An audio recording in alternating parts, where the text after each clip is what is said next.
Selamat malam, nama saya Ahmad Jam'an Fahmi Haryono dengan NIM 22055311136 akan menjabarkan materi tentang fase equilibria, perubahan fase, dan fase karakteristik. Pendahuluan. Untuk saat ini, studi terorganisir tentang sistem di mana dua atau lebih fase terjadi secara bersama dalam equilibrium. Fase didefinisikan sebagai bagian dari sistem yang beragam secara kimia dan fisika, sepanjang dan dapat dipisahkan dari bagian lain dari sistem dengan cara membatasi permukaan. Sebuah sistem adalah bagian dari alam material yang bisa kita pertimbangkan.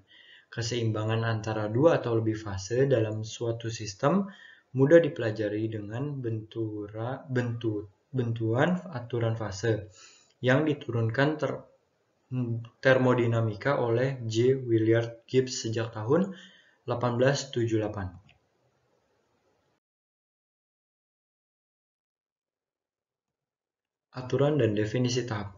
Sementara definisi fase telah diberikan sebelumnya, khususnya pentingnya menerapkan aturan fase adalah jumlah fase. Gas yang saling bercampur, campuran gas dalam sistem apapun hanya satu fase saja, cairan yang tidak sedap sama dengan bentukan fase.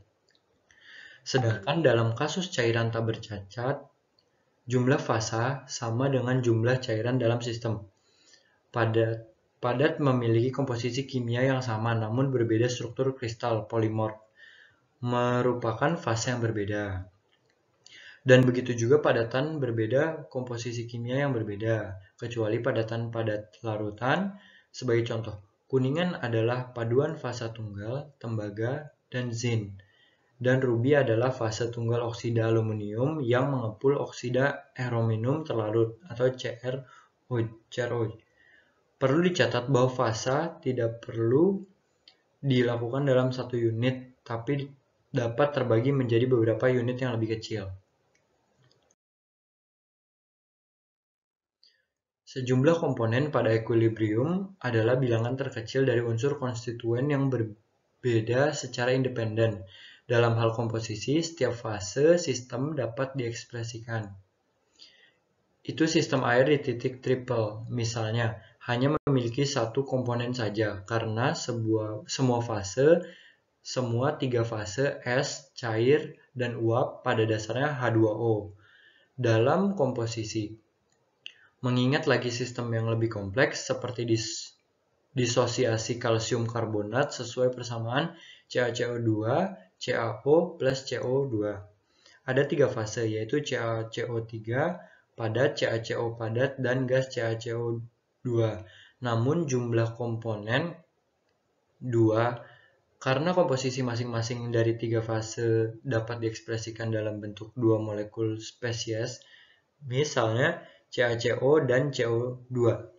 Aturan fase dapat dinyatakan sebagai berikut. Asalkan equilibrium antara sejumlah fase dalam sebuah sistem hanya akan diobati oleh temperatur, tekanan dan konsentrasi, jumlah fase atau P, dan derajat Freedom F.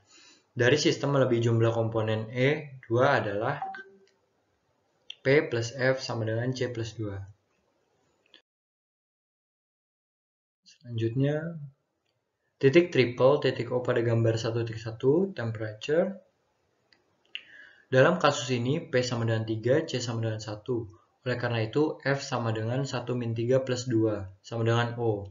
Oleh karena itu, sistemnya invarian dan tidak ada tekanan atau suhu yang bisa bervariasi tanpa perubahan dalam bentuk fasenya. Ini gambarnya. Yang kedua, dekomposisi kalsium karbonat. P sama dengan 3, C sama dengan 2. Oleh karena itu, F sama dengan 1 sistemnya. Univarian dan baik tekanannya atau suhu bisa bervariasi dalam batasan-batasan tertentu tanpa perubahan jumlah fase. Yang ketiga, transformasi fasa CU menjadi CU, Fe menjadi Fe.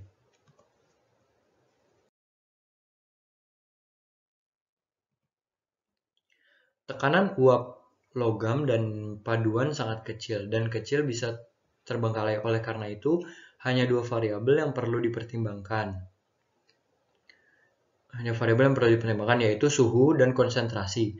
Seperti sistem di mana hanya fase padat dan cair yang disebut sistem kental, mereka biasanya diselidiki dengan tekanan konstan. Karena dari tekanan konstan, jumlah derajat kebebasan atau F menjadi kurang 1 dan sistem kental diwakili oleh persamaan aturan fase modifikasi berikut ini. F sama dengan C min P plus 1. Dalam kedua kasus, A dan B, dan sejak fase uap dianggap tidak ada, P sama dengan 2, oleh karena itu F sama dengan 1 min 2 plus 1. Oleh karena itu, sistem invarian. Dengan kata lain, suhu harus tetap konstan bila sistem tersebut mengalami transformasi fase. Representasi grafis dari hubungan fase dengan dua komponen sistem kental disederhanakan dengan merepresentasikan pada rectangular koordinat. Suhu versus komposisi atau konsentrasi sistem kental 3 komponen temari akan memiliki, namun 3 variabel independen, 2 diantaranya adalah konsentrasi dan yang ketiganya adalah suhu. Tokoh 3 dimensi akan melakukannya. Oleh karena itu perlu untuk menciptakan sistem Turner secara grafis. Namun, sistem seperti itu dapat ditunjukkan pada diagram segitiga pesawat untuk serangkaian bagian isotermal.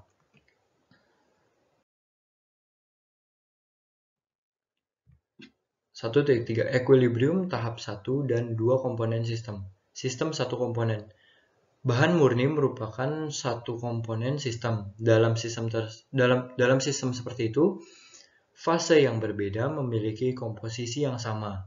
Sebuah diagram seperti gambar yang memberikan kondisi equilibrium antara berbagai bentuk atau fase suatu zat disebut equilibrium diagram atau diagram fasa. Diagram seperti itu menarik informasi, menimbang, misalnya, kesetimbangan uap cair pada L, jelaslah bahwa pada perubahan kondisi menjadi C, yaitu konstan, tekanan dan penurunan suhu, atau ke D, yaitu suhu konstan dan peningkatan tekanan, uap hilang sama sekali dan cairan saja tetap ada, di mana sebagian perubahan kondisi menjadi A, yaitu kenaikan suhu pada tekanan konstan, atau ke B, yaitu berkurangnya tekanan pada suhu konstan mengakibatkan hilangnya total cairan, sehingga hanya uap yang tersisa.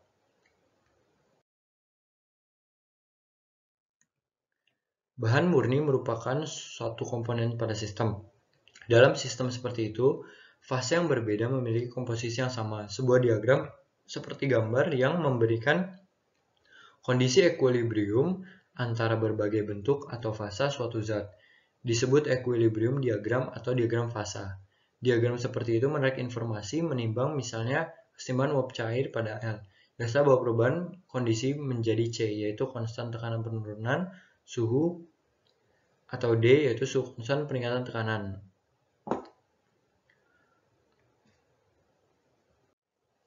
Terkadang, mungkin untuk supercool cairan yaitu untuk mendinginkan cairan di bawah titik beku. Ini ditunjukkan oleh garis putus-putus OA, perpanjangan cairan, kurva equilibrium, uap. Di bawah 3 titik sepanjang OA, sistem uap cair berada dalam kondisi equilibrium metaslabel, yang berarti bahwa equilibrium itu pasti tapi tidak stabil pada suhu yang ditentukan. Selain fase stabil, sistem metastabil mengalami perubahan spontan. Misalnya, jika sejumlah kecil padatan ditambahkan ke dalam uap cair, sistem pada kurva OA ada pemadatan langsung dari seluruh cairan. Dan dengan demikian, suhu dan tekanan bergeser ke titik tertentu pada OA. Sistem metastabil seperti yang terlihat pada gambar memiliki tekanan uap lebih besar daripada yang stabil pada suhu yang sama. Beberapa substrat memiliki tekanan 3 titik pada ekses 1 atm, seperti misalnya karbon dioksida 5,11 atm minus 50 derajat Celcius, arsen abu-abu 35,8 atm, dan fosfor ungu 43,1 atm. Akibatnya zat ini tidak bisa dicairkan atau direbus pemanasan pada tekanan atmosfer. karbon dioksida padat disebut juga dry ice langsung masuk ke gas pada semua tekanan di bawah 5,11 atm. Ini menjadikannya zat pendingin yang berharga karena bebas dari cairan. Pembentukan tidak seperti pendingin biasa seperti es, karbon dioksida padat bisa dicairkan hanya jika tekanannya melebihi 5,11 atm.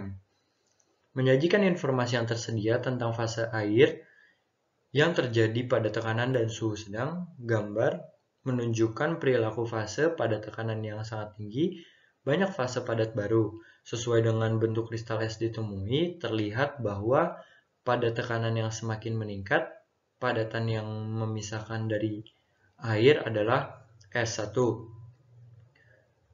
S1, 111, V, V5, 6, dan 7. Bagaimanapun hanya dapat diperoleh dari bentuk padat lainnya, misalnya S1, 3, atau 5, dengan mengubah suhu atau tekanan yang sesuai. Menariknya, titik leleh 6 yang ada di atas sekitar 20.000 tekanan atm, lebih dari 100 derajat Celcius.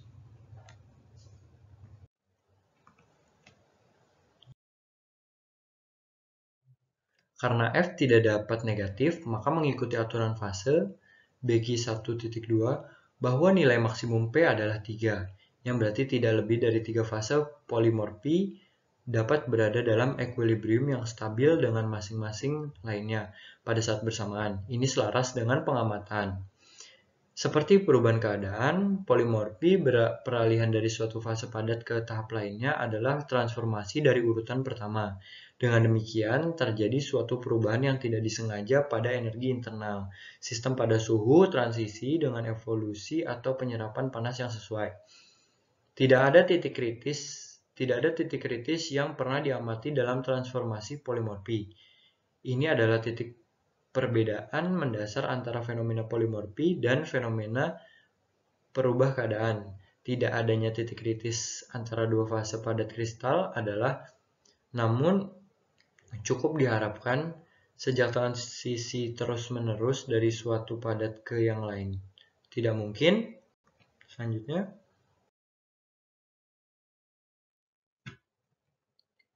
sistem dua komponen. Bahan dengan dua komponen disebut sistem biner. Cukup yang umum pada tipe-tipe kombinasi dua komponen adalah peleburan hubungan. Gambar 1.2 menunjukkan hubungan fase dua sistem rekayasa kepentingan. Garis OA pada gambar 5 atau sistem H2O NaCl merupakan kelarutan garam NaCl di Indonesia. Air garam dan OB garis S di garam, ekstrim absis menunjukkan 100% H2O dan 30% NaCl. Hal ini terbukti dari gambar 1.2, bahwa larutan garam dan air dapat dikurangi dengan kurang dari ODC solidifikasi. Suhu terendah di mana solusi tetap sama cairan disebut suhu eutektik. Dan komposisi yang memiliki titik beku terendah ini disebut komposisi eutektik. Untuk sistem H2O NaCl, komposisi eutektik yang ditandai oleh persimpangan kurva kelarutan adalah 23,3% NaCl dan 76,7% H2O.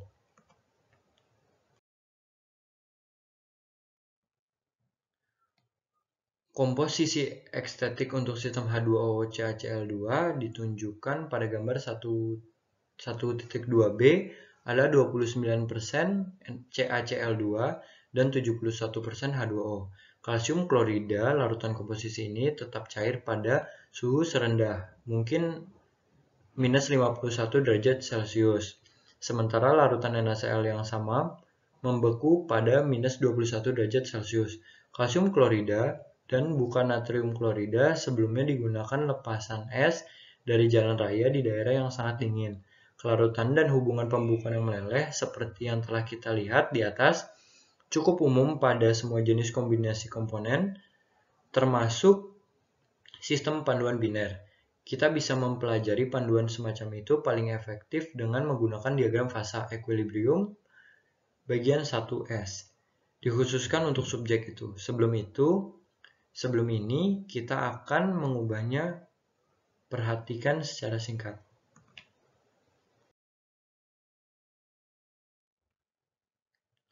Satu titik 4. Klasifikasi panduan. Diagram fase equilibrium sistem panduan biner. Fase diagram biasanya diagram equilibrium. Artinya, mereka menunjukkan fase yang akan ada dalam kondisi equilibrium dan akibatnya menunjukkan arah di mana sistem akan cenderung berubah jika equilibrium ini tidak ada. Sebuah diagram equilibrium biasanya diplot dengan suhu sebagai komposisi ordinat dan paduan dalam persentase berat sebagian absis. Diagram semacam itu dapat dibuat dari serangkaian kurva pendinginan yang diperoleh untuk komposisi-komposisi sistem panduan yang berbeda. Single fase alloys. Jika paduan terdiri dari satu fase dalam keadaan padat, ia bisa hanya menjadi larutan padat atau fase intermediat, dan akan dibahas di bawah ini. Solusi padat. Solusi padat hanya solusi solid negara dan terdiri dari dua atau lebih jenis atom membentuk suatu tahap. Istilah pelarut digunakan untuk merujuk pada yang lebih melimpah bentuk atom dalam larutan padat dan istilah zat terlarut sebagai peran yang lebih dikit melimpah atom terlarut didistribusikan melalui kisi-kisi dari kristal pelarut. Kisi dari larutan padat yang dihasilkan pada dasarnya itu dari pelarut murni. Namun, atom zat terlarut mungkin menempati dua tipe posisi yang berbeda. Dalam kisi pelarut, seperti yang ditunjukkan pada gambar 1.3, jika mereka mengganti atom pelarut dari kisi, kombinasi yang dihasilkan adalah padatan substitusi larutan. Sebagai alternatif, jika mereka menempatkan posisi interstial Y antara atom kisi, kita memiliki solusi solid interstisial.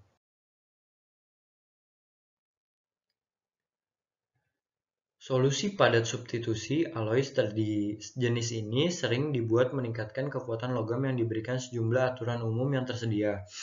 Sebagian besar melalui karya Hume-Rodney 1 sampai bantuan dalam pemilihan elemen padatan yang tepat. Singkatnya, peraturan ini adalah sebagai berikut. Faktor ukuran relatif.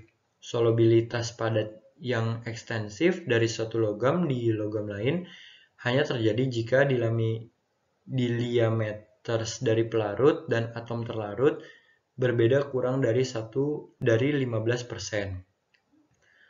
Bahan kimia faktor afinitas. Bentuk solusi padat terjadi antara dua logam. Di sana tidak boleh ada perbedaan yang berarti dalam elektronegativitas di antara mereka. Karena semakin besar perbedaan dalam elektronegativitas antara dua unsur, yang lebih besar adalah afinitas kimiawi mereka, dan karenanya semakin besar tendensi terhadap pembentukan senyawa. Faktor valensi reaktif. Logam valensi rendah bisa larut lebih banyak logam yang memiliki valensi lebih tinggi daripada sebaliknya. Sebagai contoh, emas valensi 1 bisa melarutkan sekitar 5% magnesium valensi 2. Di mana magnesium melarutkan kurang dari 0,1% emas. Faktor struktur kristal. Hanya logam yang memiliki jenis yang sama struktur kristal dapat larut dalam proporsi dalam keadaan padat. 3 jenis senyawa perantara atau intermetalik yang paling umum adalah A. Senyawa valensi. Mereka terbentuk secara kombinasi dari dua atau lebih logam yang memiliki perbedaan yang cukup besar dalam elektronegativitas. Kombinasi itu terjadi dalam bentuk stoikiometri proporsi, tetapi umumnya tidak mengikuti aturan valensi kimia. Ikatan dapat bersifat ionik atau kovalen tergantung pada selisihnya. Dalam elektronegativitas, senyawa intermetalik tidak berbentuk logam di properti mereka dan memiliki daktilitas yang buruk dan konduktivitas listrik. Struktur kristal mungkin rumit dan sangat berbeda dari struktur logam komponen. Contoh valensi senyawa Mg2Si, Mg2Sn, Mg2Pb, dan AiSb. B. Senyawa intersial. 5 unsur memiliki relatif atom kecil, yaitu hidrogen, oksigen, karbon, boron, dan nitrogen, yang membentuk solusi solid interstial seperti yang telah kita lihat di atas. Juga bentuk senyawa interstial dengan logam transisi, seperti scandium, titanium, zirconium, tantalum, tungsten, rasio, dan struktur kristal senyawa berbeda dari komponen. Contoh tipikal adalah karbida besi FeCC, disebut cemented. Senyawa ini memiliki komposisi tetap 6,69 berat persen karbon dan struktur kristal yang kompleks, ortorobik dengan 12,9 atom besi dan 4 atom karbon per satuan sel. Yang mana berbeda dengan komponen besi dan karbon, senyawa interstial logam titik leleh tinggi dan sangat keras. Banyak dari senyawa ini, TiC, TaC, TiN, Wc, TiH, 2MnSn, FeSc adalah berguna dalam pengerasan baja dan alat perkakas karbida semen. C. Senyawa elektron. Ini adalah senyawa intermetalik yang terbentuk dari dua logam kurang lebih SA seukuran atom. Namun berbeda dalam valensi. Nama ini berasal dari fakta bahwa mereka memiliki rasio pasti elektron valensi setiap atom. Seperti yang ditunjukkan dulu oleh Hume S. Rothery, senyawa ini memiliki struktur yang pasti ditentukan oleh rasio elektron atom. Untuk rasio pasti adalah tabel senyawa intermetalik yang memiliki struktur karakteristik yang sama. Jumlah elektron valensi yang ditugaskan ke elemen diambil seperti yang sesuai dengan nomor kelompoknya. Pengecualian untuk ini adalah elemen transisi dari kelompok 7. Namun, elektron valensi diasumsikan 0. Multifase alloy. Panduan fase tunggal terbentuk sepanjang batas padat kelarutan tidak melebihi. Bila batas ini melebihi, multifase atau polifase dibentuk yang mengandung dua atau lebih struktur, satu atau lebih yang mungkin merupakan logam murni atau jenis fase tunggal paduan. Seperti larutan padat substitusi atau interstial, multifase paduan lebih umum daripada panduan fase tunggal dan juga industri yang lebih penting. Karena propertinya bisa bervariasi tingkat yang lebih tinggi, properti dari logam panduan multifase bergantung pada karakteristik fase individu dan distribusi fase dalam struktur mikro. Hubungan antara paduan multifase diberikan oleh diagram fase mereka. 10 jadi, untuk tujuan perhitungan Cu, Ag dan Au bersifat univalen, Mg, Zn, Cd, Hg bersifat bivalen. Al adalah trivalen, Sn bersifat tetravalen, tapi elemen transisi seperti Fe, Co, Ni, dan Pd nol valen. Sebagai contoh, rasio elektron atom dari senyawa Cu3Ai adalah 3 kali 1 plus 1 kali 3 per 4 sama dengan 3 per 2. Dan Fe5Zn2 21 adalah 5 kali 0 plus 21 kali 2 per 26 sama dengan 21 per 13. Panduan fase ganda. Panduan fase tunggal terbentuk selama batas kelarutan melebihi batas fase poli, dibentuk dan mengandung dua atau lebih struktur. Satu atau lebihnya merupakan logam muda atau seperti larutan padat substitusi atau interstial. Panduan fase ganda jauh lebih umum daripada panduan fase tunggal dan juga lebih penting secara industri karena sifatnya dapat bervariasi sampai tingkat yang lebih tinggi. Sifat-sifat dari panduan fase ganda bergantung pada karakteristik fase individu dan distribusi fase dalam struktur mikro. Hubungan fase panduan fase ganda diberikan oleh diagram fase mereka. Sekian dari saya, terima kasih.